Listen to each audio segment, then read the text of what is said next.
Mas para o investidor, então, que está pensando em rebalancear a carteira com essa queda, né, assim, voltar para o patamar que estava antes, ou mesmo para aquele que ainda não entrou e, enfim, essa oportunidade, essa queda pode representar, então, uma oportunidade, né, segundo a sua visão, o que que ele precisa ficar de olho, né, assim, quais são os riscos? Você já falou de alguns deles, né, assim, mas o que que mais te preocupa? O que que tira o teu sono, assim, com relação à bolsa?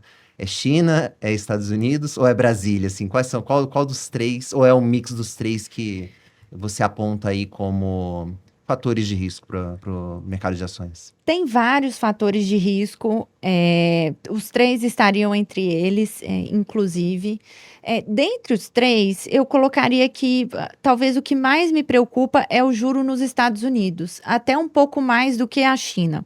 E eu vou explicar por quê. Porque a China, ela vai ter um peso muito grande nas nossas exportadoras. Mas tem empresas aqui no Brasil, que operam aqui no Brasil, vendem para o nosso mercado interno, que não tem nada a ver com a história da China.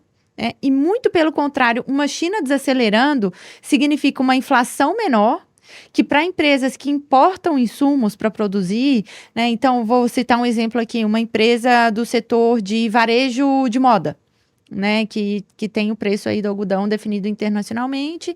China desacelerando significa esse pressão para baixo no preço das commodities.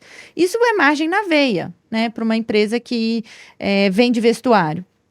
É só um dos vários exemplos. Então, a China, ela me preocupa menos porque eu vejo formas de um investidor se proteger disso, e a China ainda cresce, né? Não é que ela está desacelerando. Se ela tivesse, não é que ela está em recessão. Se ela tivesse, eu ficaria mais preocupada.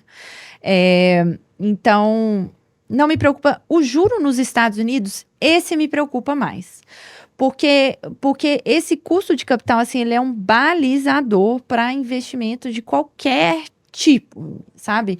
Então, assim, e isso sim pode ter um efeito até nas empresas que não são exportadoras. Então, assim, como assim? Se esse juro lá de 10 anos ficar acima dos 4% por muito tempo, você vai ver que a IPO aqui no Brasil não vai sair. Follow-on não vai sair.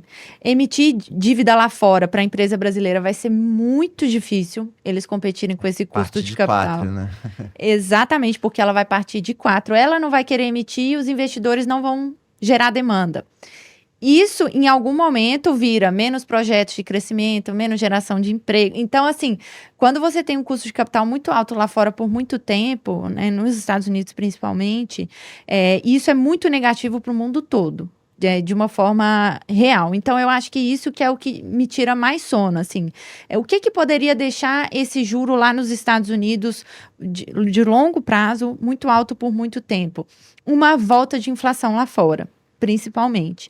Então, isso me preocupa, sabe? Apesar que é uma coisa que não vi tanta gente comentando, isso me preocupa muito, porque aí, se a inflação lá fora voltar, é provável que o dólar suba, é provável que o Banco Central americano tenha que subir juros e corre até o risco do nosso Banco Central aqui ter que parar o afrouxamento. Então, mas eu estou pintando uma catástrofe aqui, né? Não é nosso cenário base, senão a gente não estaria tão otimista. A expectativa é de que, enfim, apesar desse ruído recente com os juros lá fora, essas taxas devem se acomodar em patamares menores, então, que favorece aí a busca por ativos de risco, certo? Exato, porque tem o fator técnico da Yellen, entendeu? Então, assim,